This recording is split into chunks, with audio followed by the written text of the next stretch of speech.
Hi, it's Tony Robbins. Happy New Year. Listen, how's your new year coming out so far? I know it's early, it's January 15th, and I thought I'd send you out this little video message because you know what that day means, don't you? January 15th is the cutoff. Statistics show that 95% of the people that actually made a New Year's resolution have already broken it by today. And that's if you even made a resolution. Now, if you're the exception to that, I'm thrilled for you, and I support you, and I say keep rocking it. But if you've missed, maybe I could drop you a quick little message or two here that can help you not only recover, but get way beyond just making some New Year's resolution and make some real lasting change in your life. I mean, think about it. Most people don't even make a resolution anymore. Why?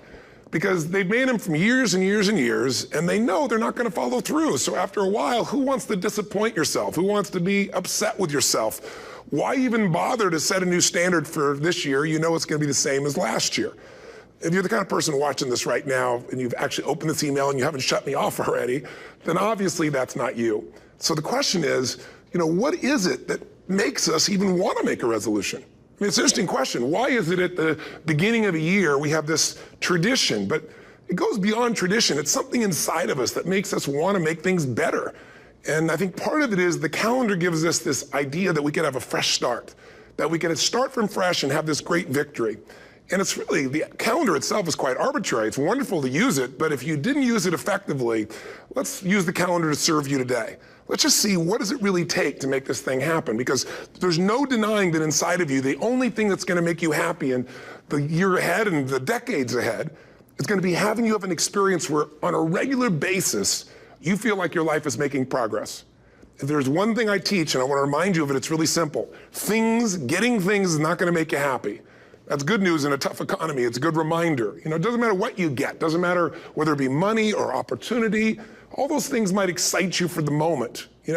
Even a relationship, as magnificent it may be, might be exciting for a while. But if you don't keep growing, that relationship isn't going to stay exciting. So the secret to real happiness is progress. Progress equals happiness. And if we can make progress on a regular basis, we feel alive. And that's why at the beginning of the year, we get this thing like, okay, I can have this fresh start. I could really do what my soul desires. I could expand. I could grow. I could improve. I could change. Or maybe better than change, I could progress. See, think about that. Progress is an aliveness to it, doesn't it? You don't have to work at changing. People say all the time now, well, I'm working on changing. Don't worry about it. You don't have to work on changing. Change is automatic. Your body's going to change whether you want it or not as the years go by. And no matter how hard you work, there's going to be some changes going on there. The economy is going to change no matter what you want it to do. The weather is going to change. Relationships are going to change. Everything in life is always changing. We don't have to work on change. Change is automatic, but progress is not. So if you want to make real progress, then you really got to look at your life in a different way. You got to say, I got to take control of this process and not just hope it's going to work out like people do who make a resolution. Because really, isn't that what they're really doing at the beginning of the year? They're saying, well, here's my resolutions for the year, and they really basically tell you their wishes. It's their wish list. It's what they hope it all comes together. And then they call it a resolution, but they don't know what a resolution is. When you resolve something, to have a resolution is to resolve it. When you've resolved, this is how it's going to be, that's when you cut off any possibility except the thing you've committed to. It's like the old adage, if you want to take the island, you burn the boats. Because when you burn those boats, there's no going back. You're going to find a way to make things work.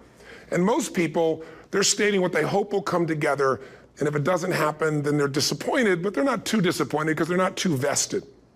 What does it take to successfully create a lasting change in your life? To not only have a New Year's resolution you follow through on, but really have a lasting change? Well, the first step for lasting change is very much like making a New Year's resolution. Fundamentally, it's the same. The first step is you got to have a vision for what it is you really, truly want.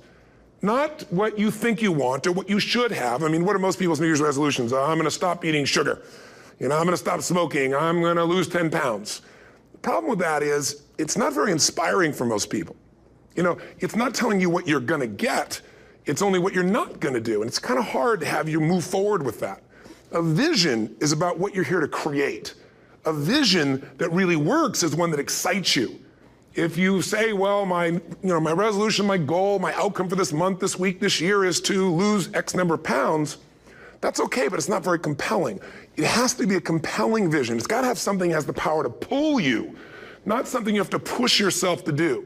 Those are two different kinds of motivation. Push requires willpower, and willpower never lasts.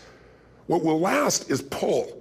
Having something so exciting, so attractive, something you desire so much that you have a hard time going to sleep at night and you get so up early in the morning to rock it and take it to the next level.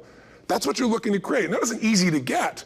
But one of the reasons we do seminars and events and we say, why do that? Why not just read a book or something? Is because when you get in an environment where you're with people that are being put in a peak state, like when you're going to a sporting event, if you watch a sporting event at home, it might have a certain level of excitement. But when you're in a stadium with 50,000 people, suddenly it has a whole different level of intensity. And we feel that. And the bottom line of our follow-through comes down to our emotional intensity.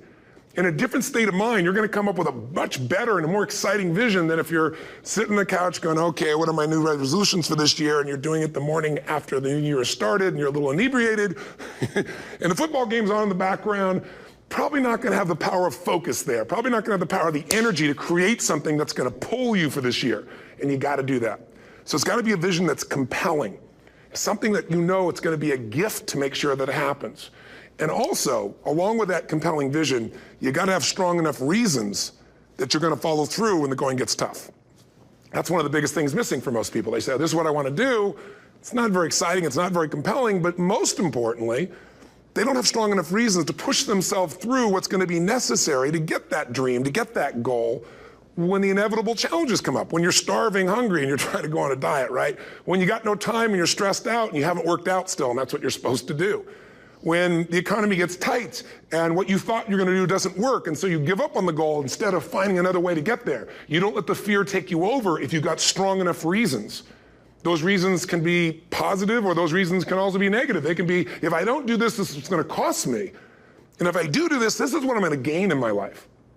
Reasons come first, answers come second.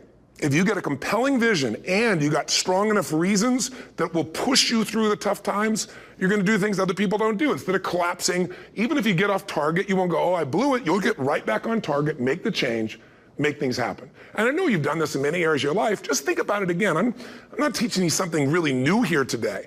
I just want to remind you of what your soul knows. You got to change, you got to improve, and you got to go through a simple process fundamentally to make that progress. First step, vision that's compelling. Second step, make sure that there's strong enough reasons to follow through. Third step, you got to review it and feel it every day. I mean, anything. Have you ever had this happen in your life? Has there been anything in your life that you've ever wanted so badly? You were so desirous of it. You had such a hunger for it that you couldn't stop thinking about it. Could have been a career move, could have been when you were a kid, a car, it could have been a relationship, it could have been anything, but you were obsessed. You wanted to make this happen. You wanted to attract this to your life. You just wanted something. And you didn't even know how to get it. But it was so compelling to you. You kept thinking about it every day, envisioning it, imagining it, feeling it. And then stuff happened. And suddenly you started to attract people or situations to your life, and it just came together. Like, you didn't even have a total plan. It was just that it was so a part of your focus with so much intensity and emotion so often that it sensitized you to notice anything that could get you there. There's a part of your brain called the reticular activating system. For short, we call it the RAS. That part of your brain determines what you notice in the world.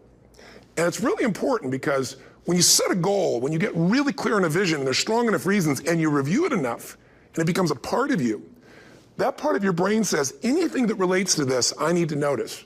It's like, did you ever buy a certain kind of car or maybe a certain outfit and suddenly you see that car everywhere, or those outfits everywhere? Well, you know, the cars were always around, but why do you see it now? Because your RAS knows this is important. This is part of my world now. Similarly, when you really get clear and it's compelling and you're reviewing it every day, you've got strong reasons and you're reviewing it every day and you're feeling it, the brain becomes incredibly acute at noticing anything to get you to move forward. And so that's the power of this. So, you know, what do people do with a New Year's resolution? They come up with something they kind of want. It's not a compelling vision. They don't really have strong enough reasons, and they never review it again until to notice that they broke what they said they really want to have make happen, because they didn't really resolve. If you resolve, you got the vision, it's compelling, you review it daily, and you feel it, you envision it, and you experience it. Simple as it sounds. Now, ultimately, what is this really about? Ultimately, if you're going to have lasting change in anything, you're really talking about just raising your standards. I mean, I always tell people, if you want to know how to change your life, I give it to you in 3 words, boring as it sounds: raise your standards. And what does that mean? Corny as it sounds. Raise your standards. Oh, thank you for the breakthrough thought, Tony. I'm glad I wasted my time watching this little email with you. But think about it.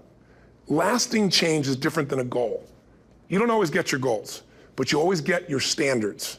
Maybe it would help you is to think about it this way. I try to explain standards to people with a different set of words. Think of it as everybody in life gets their musts. They don't get their shoulds. Like, think about it. Most people have a list of shoulds, don't they? Don't you have a list of the shoulds, things you should do, you should follow through on? I should lose some weight, I should work out more, I should make more calls, I should respond more rapidly to my email, whatever, you know? I should get into the office earlier, I should be, more confident. Whatever your should list is, people love to have their should list be met, but it's kind of like New Year's resolutions. If it does, it's really exciting, but if it doesn't, which is most of the time, it's a little disappointing, but you kind of know it's not going to happen. But when you decide something is a must for you, an absolute must, when you cut off any possible, you say, I'm going to find the way or I'm going to make the way. Human beings, when they resolve things, when they make a real resolution inside themselves, which is they raise the standard and they make it a must, they find the way. Think about it in your own life. Haven't you had some area of your life where you raise your standard and your life has never been the same? Maybe at one time in your life you smoked cigarettes, or you did something and you did it for years and you kept trying to change it and kept telling yourself I should. And then one day something happened. Something just clicked you over. Something took you over that kind of tipping point. And inside yourself you said no more. And it was a very, very different experience, wasn't it? Something inside of you shifted and what was a should became a must and you've never gone back. Is there an area like that in your life you can think of? Again, did you ever smoke cigarettes? Did you ever eat a certain way, drink a certain form of alcohol, and then finally say no more, and you just don't go back? And notice this, it doesn't really take any willpower anymore. Because somewhere when we make this click, when we make something a must, we attach ourselves to it. It becomes part of our identity.